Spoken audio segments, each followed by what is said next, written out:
এসআইআরে হায়রে পোড়া কপাল, অমর্ত্য সেনকে হিয়ারিং এর নোটিশ পাঠিয়েছে। অমর্ত্য সেন ভারতবর্ষের জন্য নোবেল পুরস্কার জিতে এনেছে, দেশের নাম যে বিশ্বসভায় বিশ্ববন্দিত করেছে, উজ্জ্বলতম নক্ষত্র অভিনেতা দেব, তাকে হিয়ারিং নোটিশ পাঠিয়েছে।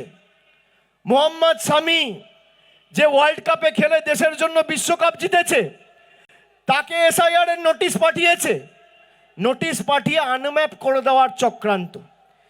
যারা বাংলার মানুষকে আনম্যাপ করতে চায়, আগামী দিন সেই বিজেপির ছাইপাসগুলোকে বাংলা থেকে আনম্যাপ করে চিরতরে ঝেঁটিয়ে বিদায় দিতে হবে। এই লড়াই সেই লড়াই। যেখানে নামের কোনো ভুল আছে, কিছু আছে, বা যারা ভোট টোট দেন না বহুদিন ধরে, তো সেই সব তারা যারা অনিয়মিততা দেখেছে, সেখানে তার লোক দেখে করছে না, নাম দেখে করছে, ওরা পাঠিয়ে দিচ্ছে।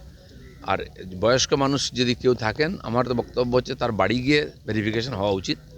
সবাইকে ডাকাতে হয়, কিছু লোক বসে র্যান্ডাম আর নোটিশ পাঠিয়ে দেয়। যারা পাঠাচ্ছে তারা তো কর্মচারী, তারা তো জানে না কাকে পাঠাচ্ছে। কিন্তু বিশেষ ক্ষেত্রে নির্বাচন কমিশনে দেখা উচিত, কোনো সমস্যা থাকলে বাড়িতে গিয়ে সংশোধন করে নেওয়া উচিত।